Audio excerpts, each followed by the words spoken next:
Esiet sveicināti podkāstā Droši vien nedroši, kurā mēs apskatām drošību no visām tās pusēm. Mēs apskatām mītus, pareizāk sakot, apgāžam tos. Skatāmies, kādi ir fakti. Un, starp citu, drošība digitālajā vidē ir šīs dienas tēma. Un mums zvana.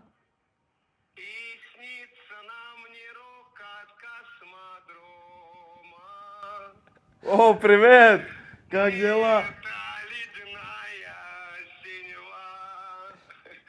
Здравствуйте, друг мой! Султан Виктор Александрович вас беспокоит. Здравствуйте! Как дела? Все хорошо, друг мой, все хорошо. Биткоин по 90. Я вчера поехал на центр Porsche и уже посмотрел новую Panamera. Starp citu, Elvim tagad Jā. zvana reāls krāpnieks. Посмотрел Mēs runājam ar krāpnieku tiešajā ēterā. 100, ну я посмотрел не новую, там было 130 тысяч. 130 Новые у тысяч, них уже... 150. Да, Panamera! Ko viņš tev piedāvā? А как там с деньгами? Я уже что-то заработал? Смотрите, первое. Нам с вами для того, чтобы заработать, необходимо для того, чтобы зафиксировать прибыль, сделку открыть. Для того, чтобы сделку открыть, нам нужно с вами, чтобы ваши финансы дошли. Они еще не дошли. То есть перевод идет от 1 до 3 рабочих банковских. Да. Это же международный перевод SWIFT. А мы не можем уже открыть теперь и потом... Мы можем сейчас... Не, друг мой, мы в любом случае зафиксируем прибыль от 88 до 333% чистой прибыли. Это к бабке не хотим и сделаем 100%. Viņš grib atvērt kontu. Viņš grib, lai viņam ieskaita naudu. Tagad notiek Я saruna ar забыл krāpnieku. телефон дома. Можете через 15 минут, я теперь в туалете, мне просто, мне надо немножко, и потом буду за компьютером и будем все сделать. Опять вы вас потом искать целый день. Не, я не этот раз я не забуду телефон, все будет в порядке. Так давайте, вы сейчас что, в туалете? Да, после туалета я вам позвоню на этот номер, сейчас. Так нам нужно... Tā. Ļoti godīga saruna. Tātad šīs dienas podkāsta tēma ir drošība digitālajā vidē, un pie mums ciemos ir Elvis Strazdiņš, sensejs, digitālās drošības sensejs, un lūk, tikko jūs bijāt liecinieki vienam krāpniecības zvanam, droši vien kārtējam tavā ikdienā. Kārtējam, man vienkārši, kad gribu telefonu, vienmēr būs krāpnieki. Man ir kaudzes tiem telefoniem, un es tikai izvēlos, kad es gribu streamot YouTube, kā es viņus čakarēju, vienkārši paceļu klausuli un runāju. Grūtākais ir atcerēties, kurš ir kurš. Šis man ir Panameras čalis. Mēs ar viņu sarunājām, ka, principā, tajā dienā, kad es nopelnīšu, un tas būs, principā, jau šodien. Loģiski. No 22,000, ko es viņam it kā pārskaitīju, jo man ir viltus internetbanku uzskatāt, kur viņš varu visu redzēt, ko es daru, un es viņu acu priekšā pārskaitīju viņam 22,000 pār eiro, un jau pirmajā dienā es 330,000 nopelnīšu. Tur man sanāk Panamera dzīvoklis, un mēs tur jau, viņš ir tāds ritīgi uz adatām, jo viņam nāk liela nauda, viņš slēg, tur kliedz un dzied dziesmas, kā jūs dzirdējāt. Bet tad, principā, sanāk, tu apčakarēji viņu, ja? Jā, tieši tā, es čakarēju krāpnieks, principā. Un viņi tev arī tic? Jā, šis ir pilnīgi pārliecināts, ka es tur visu... Mēs jau kaut kādu naudiņu esam jau nopelnījuši, jo par mazām summām, kad es it kā pārskaitīju 150 eiro, tos viņi nekad nepārbauda. Tāpēc, ka tur viņiem čakars ir. Yeah. Viņi man vienkārši ieskaita, ka man tā nauda ir tajā platformā, mēs jau tirgojam, es jau tur bišķi nopelnīju. Un tad mēs tur izpriecājāmies. It kā nopelnīju. Un starp citu, to naudu arī izņemt ārā. Un ja viņi man tos naudu pārskaita kriptovalūtu, es ziedoju Ukrainai. Okay. Jā, man ir bijis jau kaut kādi pāris, kur man pārskaita, tas reiz aiziet ziedojumā. Un savukārt par lielajām summām, tur jau viņi pārbauda. Ir ienākus, nav ienākus, jau trešā diena nav ienākus, viņš sāk nervozēt. Un tad mēs vakarā zvanīsim uz banku, kur būs man bankas pārstāvis, mans cilvēks. Ne īsts bankas darbinieks, protams, un tur arī būs humor šovs. Es viņam zvanīšu un teikšu, ka man neiet nauda. Mēs tur lamāsimies, klieksim viens uz otru bankas darbinieku. Jautri tev dzīvē iet. jā. Bet izstāst, tu pats vispār kādreiz esi apkrāpts? Jā. Tā kā reāli. Jā. Esmu, un tas ir mūsu drošības speciālists tāds vājais punkts, ka mēs jūtamies tik pārliecināti par sevi, ka mūs nekad nevarēs apkrāpt, nekad nevarēs mums tur kaut ko izdarīt, jo mēs jau visu zinām. Un tad tas bija pirms daudziem gadiem, tas bija sen atpakaļ, ka tehnoloģijas bija tādas bišķiņ švakākas, Smart ID bija daudz švakāks. Un, man zvanīja no Svetbankas, ka man nauda plūst, un es, protams, ka man nauda plūst no konta projām, jo man karta ir, un es tieši biju ceļojis nesen, un tā varētu arī būt, ka kāds man kartu nozadzis. Es uzdevu daudz kontroli jautājumus, viņam paveicās, ka viņš visu atbildēja pareizi. Bet tas bija latviski? Nē, saruna bija? Tās bija krieviski, un šeit arī ir viens interesants. Es viņam teicu, kāpēc jūs runājat krieviski. Viņš saka, tāpēc, ka jūs aizpildījāt anketu un neielikāt valodu.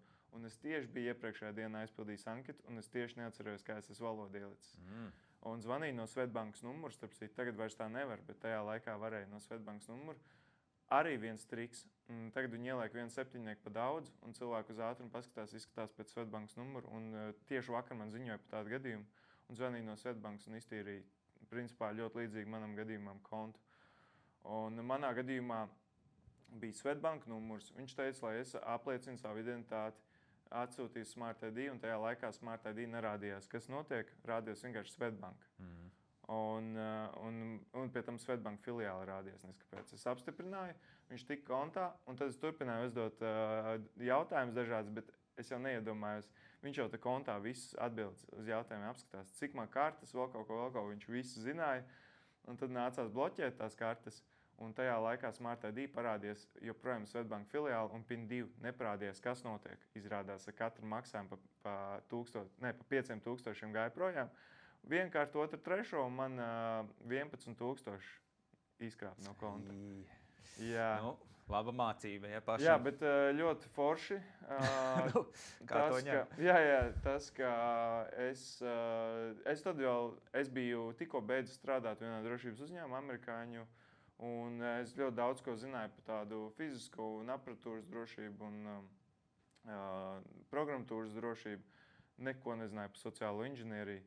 Un man bija ļoti laba pieredze. Es gan sapratu, kā viņi strādā tajā brīdī, gan es sapratu to emocionālo visu. Tie, kas nav apkrāpti, viņi nezin, kāds ir, ka tev pilnīgi tuneļu vīzija un ka tu vairs neko gar malām neredz un tev putra galvā, jo viņi tev apber ar tik daudz informāciju, lai pārslogotu tos smadzenes, lai tu nespētu funkcionēt.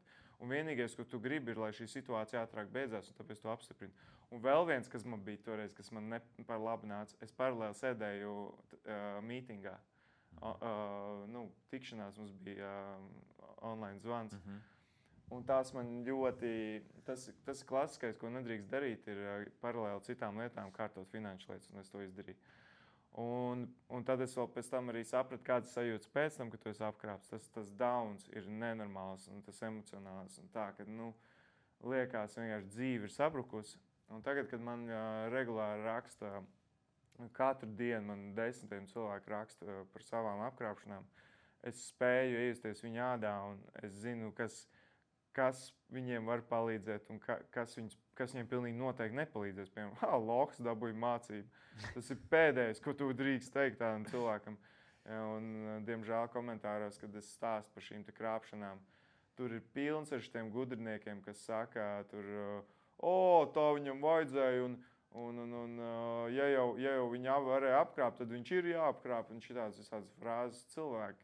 Skārbi. Viņi jūsu naudu izkrāp, tāpēc, ka tas cilvēks neaizies uz veikalu, nenopirks kaut ko, nesamaksās PVN par to naudu, par kuru pēc tam kādam tiks alga samaksāt to ienākumu nodokli, sociālās nodokļus. Tavus nodokļus tikko reāli nozag, un tu par to priecājies. Es nesaprotu, kur ir loģika? Jā, tur dažreiz loģikas nav, bet to mēs nemeklēsim. Mēs šodien apskatīsim, mēģināsim saprast, kādi ir ieteikumi, kā digitālajā vidē justies droši. Un izstāst, kā vispār saprast, vai tā tava digitālā vide, ko tu lieto, ko es lietoju, ir droša. Šis man liekas ļoti tāds smags jautājums, jo es pasniedzu regulāri lekcijas par drošību. Un pēdējā lekcijā man bija tādi pavecāki cilvēki, kaut kādi 30, 40 cilvēki bija aptuveni. Un es uzdevu tādus dažus jautājumus, piemēram, cik daudziem no jums WhatsAppā ir PIN-kods uzlikts. Jo ir dažādi veidi, kā nozagt tavu telefonu numuru un, principā, tikt tam WhatsAppam klāt. Un nevienam, un tas tā kā nepārspīlējot, nav tā, ka vienam, diviem bija, un nevienam nebija PIN-kods uzlikts. Mēs gājām cauri, visiem likām PIN-kodu. Pēc tam, cik daudz no jums prot lasīt e-pasta adresi vai vispār apskatīties? Neviens nezināja, kā apskatīties e-pasta adresi sūtītāju. Visi vienkārši pieņem, ka tas, kas rakstīs tur, tas arī tiešām sūta. Un tad es sapratu, ka ir ļoti slikti īstenībā. Ir reāli, ir kaut kā jātiek pie viņiem, viņus jāizglīto, jo nav tāda tā viena diena sēde, tā viss tagad es uzmanīšos par savu drošību un es būšu neapkrāpjams. Ko tad tu esi tādu izdarījis? Tu jau neko neesi. Tas nav tāds prāta stāvoklis, ka tu esi apkrāpjams vai nē. Tās ir reāls zināšanas, kas tev ir jāzina, lai tev nevarētu apkrāpt. Un šīs zināšanas, diemžēl, nav kur iegūt. Un arī bija tur daži jautājumi, kur es teicu, aiziet uz LMT centru. Viņi saka, jā, jo viņiem bija LMT telefons. Jā, es biju uz LMT centru. Un man teica, lai es pat tiek galā un vienkārši aizsūtīju projām. Tāda pavecā kundze. Es saku, jā, es nezinu, ejiet uz citu lūdzu. Es domāju, kaut kādā LMT centrā jums palīdzēs. Bet, jā, tie telefona operatori noteikti ir viens, kam vajadzētu kaut vai piemaksāt kaut kādiem cilvēkiem, lai viņi reāli palīdz tikt galā tiem cilvēkiem ar saviem telefoniem. Kādi ir tādi lielākie mīti, ko tu vari pateikt, kas ir digitālajā vidē, ko mēs vispār nezinām, ka tie ir mīti un kādi ir tie reālie draudi? Pats lielākais mīts, ka iekrīt tikai pensionāri un vispār veci cilvēki. Lūk, mums ir piemērs studijā, ka tas tiešām ir mīts. Top apkrāptākā grupa bija, Krievijā bija pirms pāris gadiem viena call centru. Par call centriem sauc centrus, centrāls, kur sēž krāpnieki un zvanās visiem pēc kārtas un apkrāp. Tā kā šis čels, kurš man tikko zvanīja. Tur dzirdēt arī fonā, ka tur arī cits apkrāp paralēli. Un tur bija, policija bija Krievijā arestējusi to call centru un savāku statistiku no datoriem, un top apkrāptākā grupa bija 30 līdz 40 gadīgi. Tā kā galīgi nav pensionāri. Nē, tāpēc, ka tie, kam ir 30 līdz 40, viņi saprot tehnoloģijas, kas ir ļoti liela vājā vieta cilvēkiem. Pensionāri, kas nesaprot tehnoloģijas, viņas ir diezgan grūti apkrāpt. Vienīgais, ko viņiem var palūgt, ir izņemt ārā naudu no bankomāta un ielikt pakomātā, bet ne katrs uz to uzķersies. Kā no manis, piemēram, dabūt naudu, mēs, kad runājam, viņš piedāvā visādus variantus, kriptovalūtu. Es saku, nē, es negribu kriptovalūtu. Ok, tālāk, kurjers atbrauks to pakaļ pēc naudas. Es saku, tad es arī atkal izdomāju kaut kādu argumentu, vai citreiz arī es labprāt ar tiem kurjeriem satiktos un izsaukt policiju. Un tad, tad bankas pārskaitījums, un tad viņi atrod naudas mulkam pārskaitīt to naudu. Un līdz ar to pensionāri no šitā visa, satikties cilvēki derētu, aizsūtīt pakomātu derētu, kriptovalūtas nekad mūžā, bankas pārskaitījumu, viņi iespējams pastu lieto pensijas saņemšanai. Tur ir mazāks tas uzbrukumu vektors. Bet tagad tuvojas Ziemassvētki. Cilvēki izmanto dažādas akcijas. Tikko bija Melnā piektdiena, arī internetu veikali. Tev vienkārši bāž sejā pēc. Pie mums ir ļoti lēti, ļoti izdevīgi. Cik bieži cilvēki tiek apkrāpti šādā veidā ar internetu veikalu starpniecību? Tas, protams, nav populārākais apkrāpšanas veids, bet joprojām pietiekami populārs, lai cilvēki pazaudētu naudu. Un tas nav tikai internetu veikali, arī sludinājumos. Vakar atsūtīja sieviete, pirka moci no sludinājuma 4200 eiro. Gribēja savu Ziemassvētku dāvanu un visu rēķinu pat atsūtīja, kur ir personas kods, vārds, uzvārds. Pēc personas koda mēģinājām atrast internetā cilvēku, bet, diemžēl, pagaidām nekas neizdevās. Ir aizdevums par dažiem cilvēkiem, bet, redzēsim. Un, rēķinu atsūtīja, apmaksāja un pazuda. Un galvenais, ka rēķinu izrakstīja uz fizisku personu, kas, arī tā interesanti. Kā tad viņš, labi, viņš varēja būt pašnodarbinātā persona, bet, Tas ir ne tikai internetu veikali, bet, protams, internetu veikali ir ļoti populāri un burtiski uz katru stūri ieeja sociālās tīklos, laika reklāma, bēm, tur atlaides, tur tad ir kaut kāda noliktavu tīrīšana, kas atkal ir cits krāpšanas veids, kas nav gluži internetu veikals, bet tur kaut kāds Euroniks, tur tīri savus noliktavus un visiem dod bez maksas tehnikas. Protams, ir krāpšana, tie nav Euroniks. Bet kā es varu zināt? Jā. Kā man atpazīt, ka tas piedāvājums tā ir krāpšana? Kas ir tās pazīmes, kas liecina? Ir katrā tajā krāpšanā būs savs. Ja tie ir sludinājumi, es iesaku braukt pie viņa. It sevišķi, ja tie ir 4200 eiro, varbūt tev ir jēga iztērēt 100 eiro un aizbraukt. Jo viņi parasti atrodas kaut kur Valkā vai tur pie Daugavpils kaut kādā mazā pilsētiņā, mazā ciematiņā. Vai arī, principā pārsvarā tas ir Latgales gals vai Vidzeme. Un tas ir tāpēc, lai tu no Rīgas nevarētu aizbraukt, lai tas tev būtu pa tālu. Tad tu sākies braukšu. Un tad viņi vienmēr izdomās iemeslu, kāpēc tu nevari braukt. Un tad tajā brīdī, kad sākās iemesls, ka nevar braukt, skaidrs, ka tas ir krāpnieks. Es mēģinātu sarunāt, tikties dzīvē. Obligāti. Un redzēt to preci, nekādā gadījumā nepārskaitīt naudu. Labi, bet tādi internetu veikali, viņi tev piedāvā nopirkt, samaksā, un mēs tev atsūtīsim. Tālāk internetu veikali atkal ir divi. Viens ir zināmi internetu veikali, otrs nezinām. Zināmajos apskatāmies domēnu un atcerieties ir HTTPS, slīpsītri, tad nāk domēns, un tad nākamā slīpsītra. Tātad starp šīm divām slīpsītrām ir domēns. Domēns parasti ir, piemēram, Svetbank.lv vai Euroniks gadījumā Euroniks.lv. Un jums ir jāanalizē, jāsadala pa punktiem šis domēns. Tas punkti atdala daļas. Un jālasa no labās uz kreiso. Domēni, 83. gadā izgudroja domēnu sistēmu, viņi pieļāva milzīgu kļūdu, viņi uztaisīja viņu apgrieztā secībā. Līdz to, ja jums ir euroniks.lv, mansprofils.lv, vēlreiz .com vai vienalga, tad jūs zināt, ka tā ir krāpšana, jo jālasa ir no beigām uz sākumu. Kam tur būtu, kā tad būtu jābūt pareizi? Jābūt vienkārši tād, ja mēs lasam no labās puses kreiso, tā tad būtu lv.euroniks. Tātad no labās kreiso. Ja tur ir kaut kas cits pa vidu, un tad tikai nāk lv.euroniks, tad mēs zinām, ka tie ir krāpnieki. Tas ir, ja mēs zinām veikali, ja mēs nezinām, bet ir pazīstams zīmols, bet mēs nezinām, kāda viņiem ir interneta adrese, tad mēs ņemam to zīmolu, ejam Googlā, ierakstām tā zīmola nosaukumu, piemēram, Zalando bieži vien krāpnieki izmanto. Zalando. Neminām konkrēts, lai nav reklāma. Nav reklāma, jā, bet tie ir vienkārši populāri. Manas kurpes LV. Jā, vienalga, jā. Ierakstām viņu nosaukumu Googlā un tad skatāmies.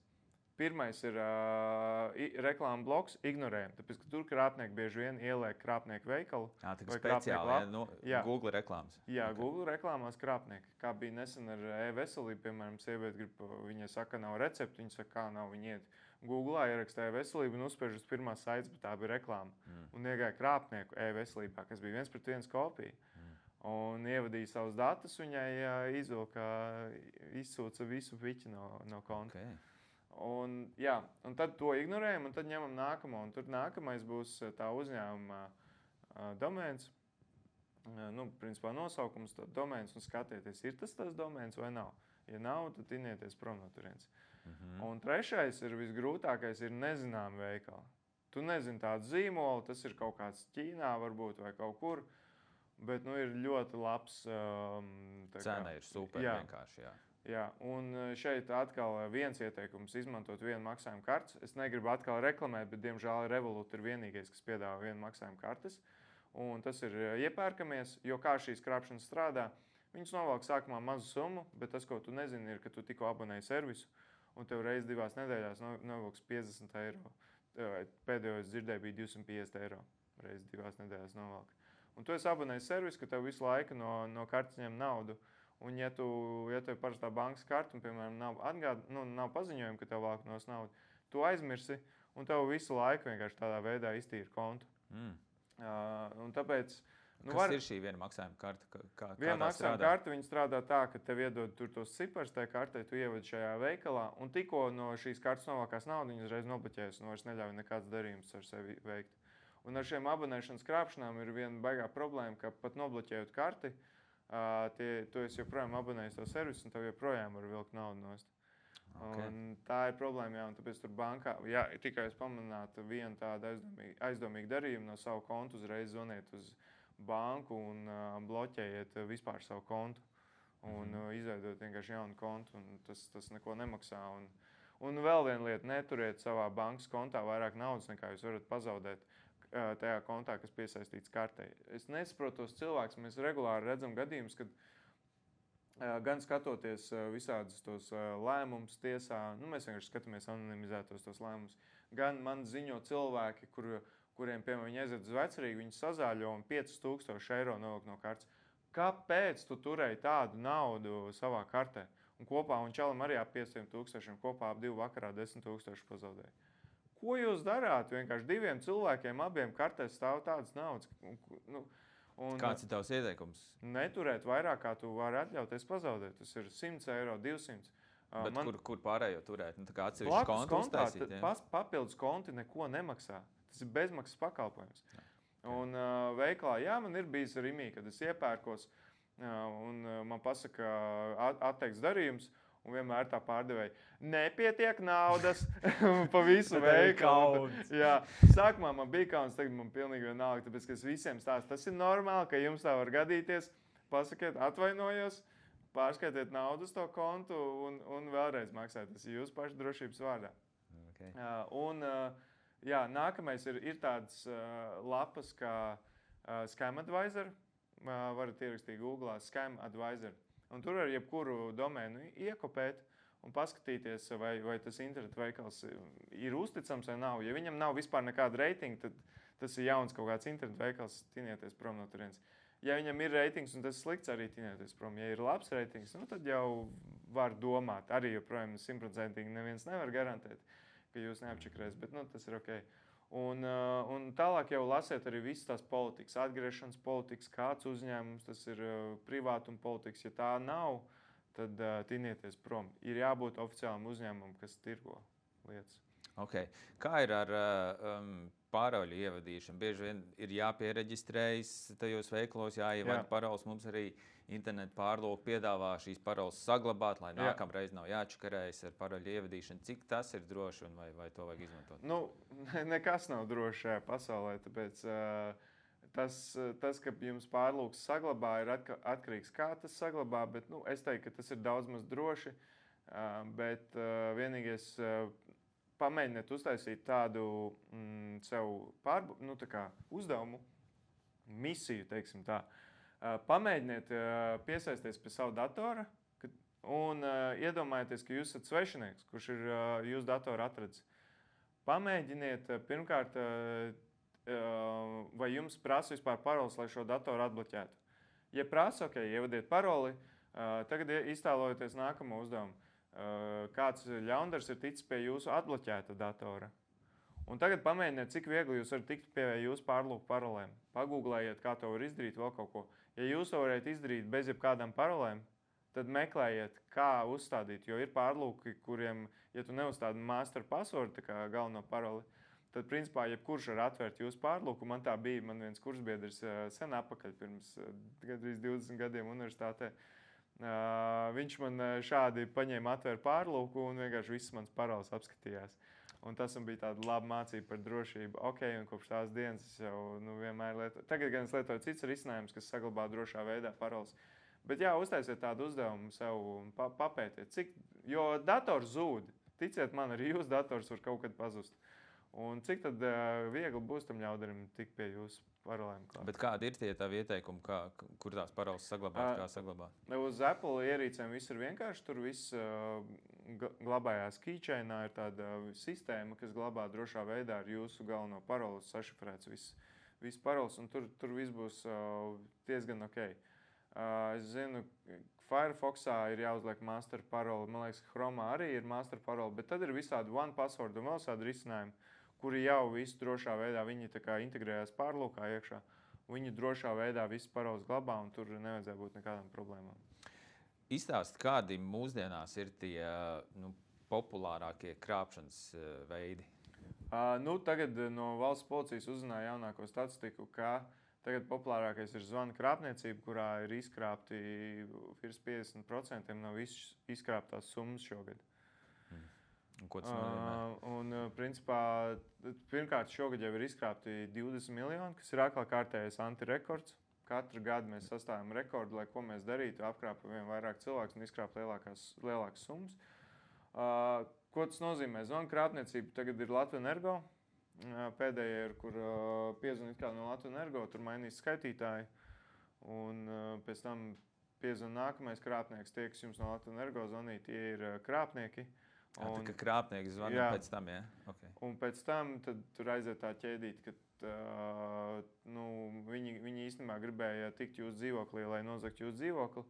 Mēs gribam pārņemt, mēs gribam viņus atrast, un tāpēc mums vajag operāciju. Mēs zvanām no policijas, protams, tur visāds papīrs sūta, visu atkal to putru galvā. Mums vajadzēs jums sadarboties, jums vajadzēs savu dzīvokli reāli ielikt sludinājumā un pārdot.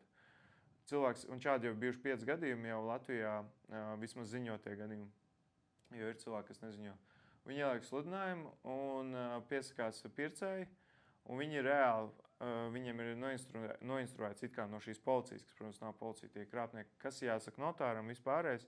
Viņi aiziet pie notāra, visi pasaka, viņi pārvācās pie meitas uz Vāciju dzīvot, un notārs labi visu pierestrēt darījumu, viņiem pārskait naudu, un viņi reāli pārdod dzīvokli. Un tad to naudu ir jānoglabā drošā vietā pie policistiem, tad viņi sūta pa pakomātiem vai pārskait visādos veidos, un tā 100 000 aiziet krāpniekiem. Un pēc tam nāk tas īstais pircējs, kas nopirks to dzīvokli, un viņi saka, redz, operācija beigusies, tagad līdz zvanīšu uz policiju, un jūs savāks. Viņš saka, kāda operācija? Viss šī te bija operācija, lai jūs noķertu. Un beigās viņi zvanās policijai, nav nekādas operācijas. Bet tas pircējs ir tā kā īsts pircējs vai tie krāpnieki? Tad, principā, arī tas pircējs tiek apkrāpts, jo viņš nedabū... Nē, viņš nav apkrāpts. Viņš nedabū dzīvokli. Viņš dabū dzīvokli. Viņš viņu nopirka. Okay. Viņš ir paņēmis kredītu ar banku, viss saskaņots. Viņš vācās iekšā, un sieviete palikusi bez dzīvesvietas. Viņai nav kur dzīvot. Viss. Viņai arī nav naudas, pa ko nopirkt dzīvokli, jo viņi visu pārskaitīja krāpniekiem. Vienkārši crazy situācija. Un, šis ir viens, kādi vēl ir bijuši tavā pieredzē? Tad, kad zvana tā mamma un saka, ka iekļūs avārijā, vajag pārskaitīt kukuli. Jā, man šitāds arī bija. Jā. Vajadzēs pārskaitīt kukuli policijai, ārstam. Tur sākumā ir ieraksts ar meitenes balsi, kur viņi tur ir raud un tādā garā. Un pēc tam pārņem ārsts to... vai ārsts vai kaut kāds cilvēks, jurists pārņem to un saka, klausieties, viņai liels nepatikšanas, vajadzēs ātri pārskaitīt policijai naudu, pārskaitīt uz slimnīcas naudu par ārstēšanu, policijai vajadzēs kukuli, lai neierosina lietu. Un cilvēki arī tur nodod, ir pat gadījumi, kur reāli policists atbrauc ar Bolt taksi, izkāp ārā un savāc piķi. Un tā bija gadījās, diemžēl. Un bija gadījums, kur vienai zināmai dziedātājai Latvijā mamma, arī šādi tikko bija pārdevis dzīvokli 40 000 atbrauc cilvēks ar Covid masku. Ārsts atbrauc, kas ārstē viņas meitu. Atbrauc pakaļ un iedeva kastītē 40 000. Bet tad, principā, sanāk, tas pirmais un izplatītākais veids, kā krāpnieks sasniedz, ir ar telefonu zvanu. Tagad jā, bet līdz šim vienmēr bija populārāk, lielākās naudas tika izkrāpts investīciju krāpšanās. Investīcija krāpšanas, tev, principā, cilvēks ierauga reklāmu, ka var nopelnīt, vai arī viltus ziņas. Piemēram, tu ieeji, mums ir pilns ar ziņu portāliem, kur tu ieeji, un tur ir Google tā reklāma bloks, un tur reklamēs cits ziņu portāls. Un tu atver to, un tur reāli izskatās lapa pēc īsta ziņu portāla, pēc mums zinām nesaukšu varbūt kura. Un cilvēks lasa, un tur ir rakstīts, ka zināms, tur basketbols ir arestēts, vai Latvijas prezidents ir arestēts, jo viņš ir pārāk daudz naudas nopelnījis. Un kā viņš ir nopelnījis, apakšā ir visa informācija, kā nopelnījis, un arī vēl forma, kur var ievadīt visas tās datus, un cilvēks taču arī grib pelnīt tik, cik prezidents. Varbūt negribētu būt arestēts, bet vismaz nopelnīt. Bet es jau būšu uzmanīgāks, man jau nearestēs. Ievad visus savus datus, un pēc tam ar viņu sazinās jau investors, un tad jau tālāk jau tavs telefona numurs jau ir visās iespējamās datubāzēs, ka tu esi bijis, un tad jau tev vairs neliks mierā. Tā kā mans viss numurs bombardē vienkārši. Es tagad uzliku klusuma režīmu, bet es domāju, es atbloķēšu telefonu, man tur būs 50 neatbildēties zvanu, un tā skaitā no Latvijas numuriem. Arī cilvēki bija pāris mēneši jāmiers no Latvijas numuriem, mūsu apkrāpa no tur Gruzijas, Turcijas un visādiem numuriem. krāpnieki ir atraduši to caurumu tajā sistēmā un atkal zvana no Latvijas numuriem. Kā viņi to dara? Tātad Tele2 ir ieviesuši un Biti ir ieviesuši, ka, ja zvana kāds tātad caller ID var mainīt. Tas, kas rādās telefonā. Tie cipariņu burtiņi, kas rādās, to sauc par caller ID. Tas nav vienmēr telefona numurs, tur var parādīties arī uzņēmuma nosaukums. Un tad, lai mainītu to numuru krāpnieki, viņi parasti zvana no ārzemēm. Un viņi atsūta, ka šobrīd ir mainīts, ka šobrīd mans numurs ir tāds. Un tam telefona operatoram nav iespēja pārbaudīt, vai tas kaimiņu valsts vai cits valsts operators sūta patiesību. Viņi vienkārši ieraksta. Viņi vienkārši tev atsūta, ka šāds numuru. Viņi ieraksta pilnīgi jebko. Mēs to arī vienā video demonstrēsim, cerams, drīzumā, kā to var izdarīt. Un tas, ko viņi dara, viņi izdomāja tādu sistēmu. Ja tu ar savu numuru nesen pieslēdzies pie Latvijas torņa, tad nav iespējams, ka pēc pusminūtes pēkšņi tu zvani no ārzemēm. Tātad līdz to bloķējam šo zvanu. Bet tas, ko viņi atklāja, ka šie operatori savā starpā nesadarbojās. Viņi iet numuru LV vai es nezinu, kurā servisā, viņi paskatās, kāds tev ir numurs, pie kura operatora tu esi. Un viņi zvana no numura, kurš ir pie cita operatora. Viņi nevar pārbaudīt savā starpā. Un līdz to šie krāpnieki, viņi sāk atkal nemiņā zvanīt no Latvijas numuriem. Un man burtiski pēdējais zvans no visiem krāpniekiem ir tikai Latvijas numuri. Bet valoda arī ir mainījusies, jo kādreiz bija krievu valoda izplatītākā. Joprojām ir izplatītākā, bet zvana arī latvieši. Ir cilvēki, kas savērvēti pārvākušies kaut kur uz austrumiem, uz dienvidu austrumiem un krāp latviešu valodā. Kas ir tā psiholoģiskā schēma, kā tas krāpnieks, kāpēc viņš var apstrādāt to cilvēku un kāpēc tas notiek nevis vienu reizi, bet tas pats cilvēks iekrīt vēl un vēl un vēl un vēl. Kā viņi psiholoģiski, ko viņi izdara ar šeit ir tas cilvēks stāvoklis ir ļoti svarīgs. Ja viņš būs spēcīgs, tad viņu nevarēs apkrāpt, bet šeit ir pirmais, piemēram, ir tāda vēl atsevišķa nozara, kur ir daudz arī naudas izkrāps, ir romantiskā krāpšana. Tas ir uzrakstā kaut kāds tur karavīrs no ANO, kurš Sīrijā tur mieru uzturētājs. Un viņš grib atrast savu otru pusīti, un tur aiziet, viņš tur visu laiku princese un tādā garā. Un man sieva ar vienu tādu jau ir 3 reizes apprecējusies un izšķīrusies. Es arī ar pāris tādām tur sarakstos ar visādām vīriešiem, ka pārsvarā modelis raksta, un tur vienkārši grib tur izklaidēties un vēl kaut ko. Man pat Dženifers Lopes māsa ir rakstījusi. Wow. Jā, kad viņas māsa meklēja savu dzīvesbiedru un tā kā... Tas tāds, varētu. Tā kā, ko es zaudēšu? Un tur ir tas, ka cilvēki ir pārsvarā tā vientulība, un viņi meklē ļoti vientuļos cilvēkus, nepārāk izskatīgos cilvēkus. Ja man viņa raksta, tad, man, diemžēl, sev ir slikts ziņas. un tad viņi raksta un izmanto šīs cilvēku vājības un to emocionālo nepiepildītību. Un tad viņi nošķir pilnībā no visiem radiniekiem un draugiem un saka, ka viņi visi ir stulbi. Un kas ir vēl interesanti, ko es no viena psihologa uzzināju, ka cilvēkiem uz vecumu ir parādās neusticība pret saviem tuviniekiem. Ar vienu lielāku, viņi aug ar katru burtiski minūti. Un tad vienā brīdī jau ir tā, ka jūs man gribat tikai pansionātā, jūs tikai gribat manas īpašumus dabūt un man naudu un tā garā. Un viņi vieglāk uzticās svešiniekiem nekā savējiem, un tas ir jāņem vērā. Tad, kad viņi runā dienām ar to savu mīļoto no ANO, tad radniekiem ir baigā barjera un viņi ir jāpārkāpj. Un man ir cilvēki, kas raksta, kā mums tik galā ar šo mūsu, mēs visi norunājam, ka mēs ar viņu vairs nekomunicēsim. Es saku, lieliski jūs izdarījāt precīzi to, ko krāpnieks gribēja. Jūs pārstājat komunikāciju, jo tagad viņas vienīgā uzticības persona ir krāpnieks, kurš viņai izkrāps pēdējo. Un es saku, jums ir vienalga caur puņķiem, asarām, jums ir jāturpina komunicēt ar viņu un jādabū kaut kā kontakts ar viņu. Un tad pēc pusgada man viņš atrakstīja un teica, paldies par ieteikumu, mēs viņu dabūjām ārā no tā, jo, ja mēs būtu viņu pamatuši, tad viņai dzīve būtu pilnīgi beigta. Principā tā ideja tāda, ka nošķirta no ģimenes, no apkārtējiem un vienkārši tam krāpniekam masē. Tas pirmais mērķis, ko viņš grib, ir pilnībā pateikt, ka visi ir stulbi.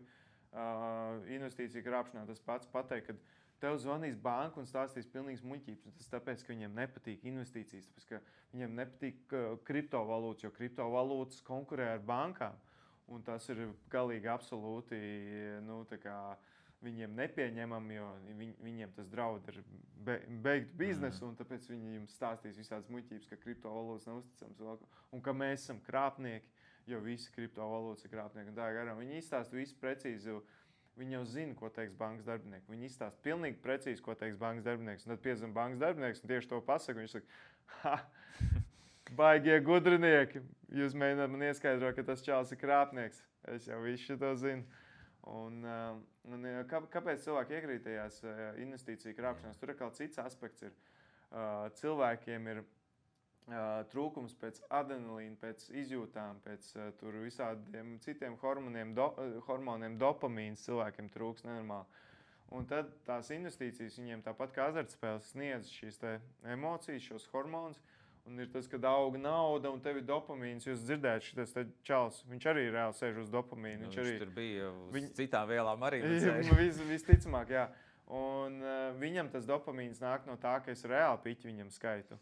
Dopamīns tā tad ir laimes hormons. Jā. Un man dopamīnam būtu jābūt no tā, ka es līdz ar Porsche Panameru, jo viņš man prasīja kādu mašīnas pirkšanu, es teicu Panameru, tur visi nosauc kādu tieši. Jo es vienā podkāstā dzirdēju vienu zināmu cilvēku Latvijā, ka viņam baigi Panameras patīk, un tad es pirmais, kas man iešaus, jo man īstenībā luksus mašīnas vispār zīmēties ar savu kaut kādu statusu vai naudu ir, man liekas, stulbākais, ko var darīt, bet labi, tas tā. Un tad es pirmais, ko iedomājos, bija tā Panamera, un tagad mēs, kad sazināmies, mēs laiku liedzam Panameru. Un man tam dopamīnam būtu jābūt no tā, ka man tas piķis reāli tūlīt būs, es būšu tūlīt miljonārs bez maz pāris dienās. Un cilvēkiem trūks tas, un šie viņiem dod to. Un viņas saprot, vienā dienā to pasaka, tie ir krāpnieki. Un tu, ko tavs smadzenes saprot, tas nozīmē nocirst to dopamīnu avotu lielo. Jā. Tas ir slikti. Nē, es nevaru to. Es esmu atkarīgs no tā, jau. Principā smadzenes pretojas. Jā, smadzenes arī aizpild visu caurumus tajā stāstā, ko viņš tev stāsta. Jo tur ir ļoti daudz nepilnības. Jo tur ir skaista pasaule. Jā. Tas čalis man neliek mierā. Un tālāk jau ir, kad tas dopamīns ir, arī atcerieties, ja cilvēks ir jums kāds, kas spēlē azartspēles, un pēkšņi vienā dienā viņš pārtrauc. Mēģiniet saprast, kāpēc, jo cilvēki tā vienkārši nepārtrauc spēlēt azartspēles. Ir ļoti liela iespēja daudz no azartspēlēm pārmetās uz investīciju krāpšanām tieši. Un tas ir tieši to pašu iemeslu dēļ. Un kas man palīdzēja saprast, kā tas strādā? Man viens cilvēks pirms daudziem gadiem parādīja vienu spēli, mobilo spēli, kur var griezt slots un visu, azartspēles. Un tur var iemaksāt naudu un pirkt tos slotus, vai kā viņus tur sauc, nezinu, tās monētas, ko tu var mest iekšā un griezt. Un tas tā pagāja, bet tur taču nevar izņemt naudu. Tu nevar no lietotnēm mobilēm izņemt naudu. Viņš saka, tieši tā. Tagad tu saprati? Un man tāds. Es tagad sapratu, viņi nespēlē, lai laimētu naudu. Viņi spēlē, viņi vienkārši grūž iekšā naudu un viņi drūmo piķi tur grūž iekšā tajā lietotnē. Un tad man bija tāds, wow. Okay. Mūsdienās vēl mākslīgais intelekts ir ārkārtīgi izplatīta sfēra arī krāpniecības jomā. Kā tas ienāk krāpniekos un ko viņi dara ar to, kā viņi izmanto? Jā, pirmkārt, viņi izmanto to tulkošanai un ne Google Translate. Viņi neizmanto Google Translate, tāpēc, ka tas atstāja pēdas. Ja tu sāki savus krāpnieku īziņus tur tulkot, viņiem taču Google'am viss saglabājas, tev ātri atradīs, kas tu esi. Viņi izmanto mākslīgā intelekta modeļus, kurus viņi palaiž uz saviem datoriem, un tāpēc tie tulkojumi bieži vien ir, ka tur jūsu pakete ir tur aizkavējusies vai vēl kaut kas. Tāpēc, ka tie rīki, protams, uz tavu datoru nestrādās tik labi, cik Google rīki, bet viņi paliek vien labāk, un tie tulkojumi paliek labāki. Un visi šie romantiskie krāpnieki, kas arī sarakstās latviešu valodā, viņi arī izmanto šos rīkus, un tāpēc tur bieži vien nav tas konteksts nav pareizs. Piemēram, vienu brīdi ir vīriešu dzimtē, otru brīdi sieviešu dzimtē. Bet tas ļoti ātri attīstās, un tie tulkojumi kļūst vien labāki. Otrs, ko viņi izmanto, ir ģenerē vesels scenārijs. Ir darknetā, jeb tumšajā internetā, kas nav visiem pieejams, kas ar speciālu programmatūru pieejams internets. Ir pieejami rīki, kur kā ChatGPT, tikai speciāls GPT rīks tieši krāpniekiem. Tu ieraksti, ko un kā tu gribi apkrāpt, un viņš tev uzģenerē scenāriju. Tu liec, ko viņš tev atbildēja, ko viņš tev raksta, ko pretī atbildēja. Tev viss gatavs scenārijs, kā apkrāpt. Wow. un tas tev uzlabo, nu, viņš ir speciāli optimizēts tam, lai apkrāptu cilvēku. Ja tu no galvas mēģinās kādu krāpt, nu, tad tev iespēja ir tur 0,1 vai 0,01%, ka tu kādu apkrāps. Nu, zems. Ja tu ar mākslīgo intelektu, tad tas jau aug 10 reizes. Tas tā iespēja, ka tu apkrāps. Un tas jau ir liels. Nu, tā kā tev 10 reizes mazāk zvans būs jāveic. Vai 10 reizes mazāk jāuzraksta sociālajos tīklos. Tāpat arī var ģenerēt jau gatavs mājaslaps. Mēs ļoti bieži redzam internetu veikals, kur ir ģenerēti ar mākslīgo intelektu. Visas bildes, viss ir uzģenerēts. Un to uzģenerēt ir burtiski dažas minūtes, un tev ir gatavs internetu veikals. Un, jā, mēs arī iepirkāmies ar PTC. Mums bija operācija, kur mēs iepirkāmies šādos veikalos. Un tur, jā, vienā bija ar mākslīgo intelektu ģenerēta kleita. Mēs pasūtījām. Nu, kaut kas attāli līdzīgs atnāca, bet iedomājies arī tiem cilvēkiem to darbu. Viņiem ir reāli jāklonē, jākopē mākslīgā intelekta ģenerētās bildes. Viņiem tā kā uz acis kaut kā tur, es nezinu, jāgriež kaut kas. Jo tur bija, piemēram, izšūts, tur tilā, tur visādi tur putiņi, vēl kaut kas.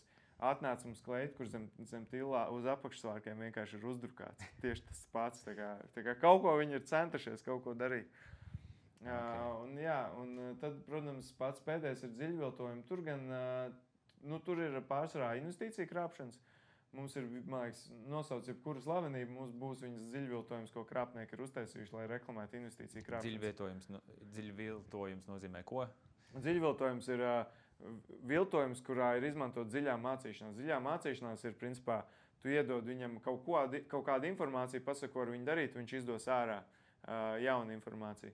Un šajā gadījumā mēs, piemēram, iedodam tur Edgara Rinkeviča video un pasaka, uztais man video, kur viņš reklamē investīciju krāpšanu latviešu valodā, un tev iznāk ārā video. Tie rīki, ko izmanto krāpnieki, visticamāk nav tik ērti un tas nav tik vienkārši, bet, principā tev iznāk ārā video, kur viņš tiešām stāsta. Es nereklamēju šo investīciju platformu, bet es viņā investēju un es tur nopelnīju tik un tik. Video izskatās ļoti ticams, un cilvēki notic un var vaļā tās saites un reģistrējas tur. Okay, ko darīt tajos brīžos, kad tu saproti, ka tu esi apkrāpts? Pie kā vērsties? Policijai zvanīt? Obligāti policijai ne pat zvanīt, bet uzreiz iet uz iecirkni un rakstīt iesniegumu, jo ar zvanu jūs nekādu iesniegumu neuztaisīsiet. Var, protams, elektroniski parakstīt ar iesniegumu, bet, man liekas, viss foršāk ir uz iecirkni, bet, jāņem vērā, ka policija pārslogota. Viņiem ir pilns šādiem gadījumiem. Bet nekādā gadījumā neizdomājiet, es tāpēc nevērsīšos policijā. Lūdzu, vērsieties. Pirmkārt, mums vajag zināt krāpnieku tās schēmas, un policijai vajag zināt, kā viņi strādā. Otrakārt, ja gadījumā atradīs tos krāpniekus, un arī viņi apmainās ar informāciju starptautiski ar citām policijas vienībām citās valstīs. Un varbūt, ka ir ļoti daudz pierādījumu pret to vienu, un savā kopā tieši iztrūkstošo informāciju no mums, no Latvijas ziņojumiem. Un bez varbūt atrod, un, piemēram, ja atrod to krāpnieku, un jūs neesat tajā ziņotāja sarakstā, tad jūs pat nevarat pretendēt uz kādu tur atlīdzību vai vēl kaut ko, tāpēc, ka jūs pat neziņojat. Jums gabals nenokritīs, aizejiet, lūdzu. Un es arī ļoti lūdzu policistus, ir bijuši man gadījumi, kur aiziet uz policijas iecirkni un pasaka, viņš atvēr to īziņu, kur atnāca un ievadīja savus karšu datus un novilka 700 eiro. Un policists saka, ko apsēdz, tev apčakarēja. Lūdzu, policists, nedariet tā. Tam cilvēkam jau tā ir nenormāli sabojāta diena un neviens nav vainīgs, ka viņu apkrāpja. Vainīgi ir tikai paši krāpnieki. Ko ar tām ierīcēm? Telefonu mest ārā, kompi izslēgt, nobloķēt, izmest? Pārsvarā nē. Pirmkārt, ko es esmu ievērojis, 3 gadus aktīvi runājot ar krāpniekiem, burtiski katru dienu, esmu ievērojis, ka nekad nemaisās krāpšanas. Nav tā, ka, piemēram, tev atsūta īziņu, un tā īziņa pēkšņi no tās īziņas tev zvana krāpnieks un par to īziņu kaut ko runā. Tātad īziņa krāpšana, zvana krāpšana nemaisās. Tāpat arī, piemēram, zvana krāpšanā nekad nebūs, ka viņš paralēli, piemēram, tev arī romantisko krāpšanu vai paralēli tev mēģinās uzlauzt tavu internetbanku. Viņi nekad nemiksē. Ir konkrēti viena krāpšanas schēma, un tā schēma arī būs. Līdz to uzspiežot uz īziņas, kurā ir acīm redzama krāpšana ar karti, kur jāievada un jums noņems naudu par paciņas, jauns adreses ievadīšana. Nē, tur nebūs vīrusi un nebūs nekas tāds. Mūsdienās pārlūki ir diezgan droši. Vienīgais, ko es varu ieteikt, ir vienmēr atjaunojiet programmatūru saviem telefoniem, jo var gadīties, ka ir kaut kāda ievainojamība jūsu pārlūkā, un šī lapa pie reizes to izmanto. Es neesmu to piedzīvojis, bet droši paliek nedroši turiet visjaunāko programmatūru. Bet nē, ja krāpnieks zina jūsu personas kodu, viņš nevar, piemēram, jūsu vārdā paņemt kredītus, no jūsu konta paņemt naudu vai vēl kaut ko. Ir veikti jau pētījumi šajā lauciņā Latvijā. Nevar neko ar personas kodu izdarīt. Ja ir karšu dati, bloķējiet karti. Ja ir tur jūsu bankas kontam pieeja, bloķējiet bankas kontu. Tāda bloķējiet tieši to, kas viņam ir, bet nekādā gadījumā nedzēsiet ārā nekādas pierādījumus. Tā ir viena lieta, ko, piemēram, cilvēks nosūtīja romantiskai krāpniecei kailfoto. Ko viņš izdara, viņš izdzēš. Bet tu jau izdzēsi sev telefonā, tev vairs nav nekāda pierādījuma, ka tu esi nosūtījis viņu. Cilvēkam izkrāpt no bankas konta naudu, ko viņš dara? Viņš izdzēš savu internetu bankas lietotni. Ko tu izdarīji? Tu izdzēsi savu pieeju internetu bankai. Krāpniekam jau tas neaiztaisīt ciet pieeju. Nekad nedzēsiet ārā neko no savu telefonu. Okay. Paldies tev par ieteikumiem un padomiem un par to, kā atvērt mums acis, kā strādā krāpnieki. Tev droši vien pilns telefons ar krāpnieku zvaniem. Tev ir jāļauj viņiem parunāties. Savukārt, paldies, ka skatījāties mūsu podcastu Droši vien nedroši.